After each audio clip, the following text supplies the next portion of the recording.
Everyone, welcome back to the channel. मैं आपको पिछले वीडियो में बताया था बिहार में गवर्नमेंट इंजीनियरिंग कॉलेज और गवर्नमेंट पॉलिटेक्निक कॉलेज में बहुत सारे रिक्रूटमेंट आने वाली है, जिसका कि 15 जनवरी तक सारे आयोग को भेज दिया जाएगा। यहाँ पे आपका रिक्रूटमेंट एजेंसी दो हो सकता है, एक बीपीएससी और दूसरा राज्य कर्मचारी चयन आयोग। इस वीडियो में मैं आप लोगों के साथ बात करूँगा जो लेक्चरार का पोस्ट है उसमें बिहार के अंदर क्या एग्जामिनेशन पैटर्न होता है, वेटेज सिस्टम क्या होता है, पे स्केल क्या होते हैं। मीन्स लेक्चरार के पोस्ट के लिए मैं आपको इस वीडियो के थ्रू सारा ही जानकारी देने वाला हूँ। स्टार्ट करते हैं। बिहार में पिछली बार 2020 में लेक्चरार की पोस्ट कुछ आई हुई थी। ये एडवर्टाइजमेंट है सिविल इंजीनियरिंग के लिए। टोटल सीट आप देख सकते हो 130 है और बाकी कैटेगरी वाइज इसमें बाइफर्केशन किया हुआ है ऑलरेडी। पे स्केल की बात करें लेक्चरार के लिए तो वो होता है आपका लेवल 9A और प्रवेश वेतन होता है 56,100। इसको यदि मैं कंपेयर करूं असिस्टेंट इंजीनियर से तो वेतन लेवल में मतलब पे लेवल में आपका लेक्चरार ज़्यादा होता है as compared to assistant engineer. यदि इसमें एजुकेशनल क्वालिफ़िकेशन की बात करें तो एसेंशियल एजुकेशनल क्वालिफ़िकेशन सिर्फ बीटेक इसमें मांगा जाएगा। यदि आपके पास फुल टाइम बीटेक डिग्री है तो आप इस पोस्ट के लिए एलिजिबल हो जाओगे।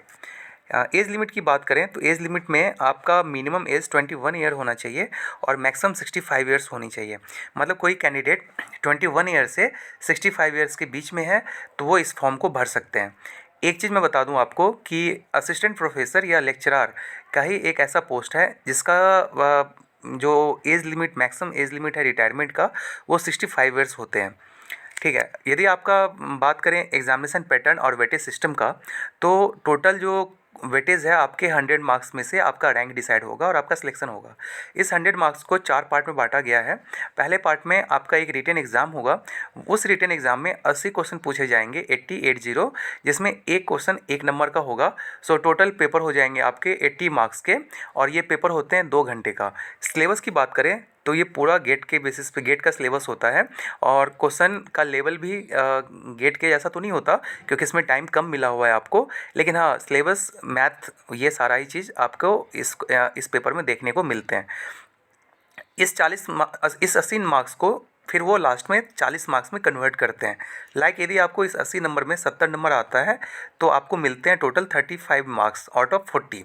उसके बाद आपको इंटरव्यू कॉल आता है। जितने भी सीट होंगे उसके अकॉर्डिंग मेरिट लिस्ट तैयार होगा, फिर आएगा इंटरव्यू का कॉल और आपके इंटरव्यू होंगे टोटल 15 मार्क्स के आपके इंटरव्यू होंगे। इसके बाद जब इंटरव्यू का नंबर जुड़ने के बाद जो मेरिट लिस्ट बनेगा उसमें दो वेटेज और जुड़ेंगे आपके। एक तो आपका एकेडमिक क्वालिफिकेशन के बेसिस पे जो मार्क्स होते हैं वो जुड़ेंगे। दूसरा मिलेगा आपको यदि कोई कैंडिडेट कॉन्ट्रैक्चुअल बेसिस पे ऑलरेडी इंगेज्ड है एज अ लेक्चरार तो उनको नंबर मिलेगा। क्या क्या नंबर मिलेगा मैं आपको बता दूं कि जो आपके academic record and research work का जो वेटेज है इस वैकेंसी में वो टोटल 20 मार्क्स का है। इस 20 मार्क्स को भी 3 पार्ट में डिवाइड किया गया है। पहला पार्ट है 10 मार्क्स के लिए 10% के लिए 10% आपका बीटेक के मार्क्स पे दिया जाएगा।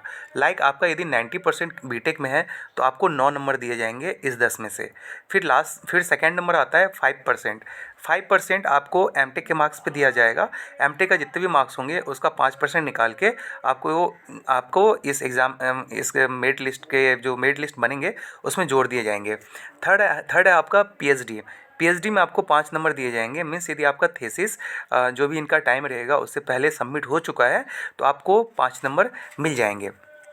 ये नंबर ऐड होने के बाद फिर देखा जाएगा कि आपके पास कॉन्ट्रैक्चुअल एक्सपीरियंस है या नहीं है।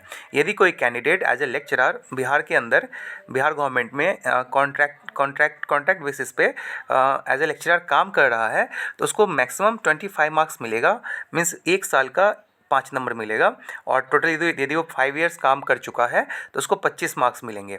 ये सारा ऐड होने के बाद टोटल वेटेज हो जा रहा है आपका 100 और इस 100 मार्क्स में से रैंक बनेगा और उस रैंक के हिसाब से आप लोगों का सिलेक्शन होगा।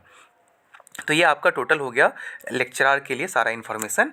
मैं आपको असिस्टेंट प्रोफेसर का जो सिलेक्शन प्रोसीजर, वेटेज सिस्टम और एज लिमिट ये सारा चीज़ मैं आपको ऑलरेडी अपलोड कर चुका हूँ। उससे यदि आपको देखना है तो आप हमारे प्रीवियस वीडियो को विजिट कर सकते हैं। बाकी और ऐसे वीडियो के लिए हमारे चैनल के साथ जुड़े रहें। Thank you so much. मिलते हैं नेक्स्ट वीडियो में।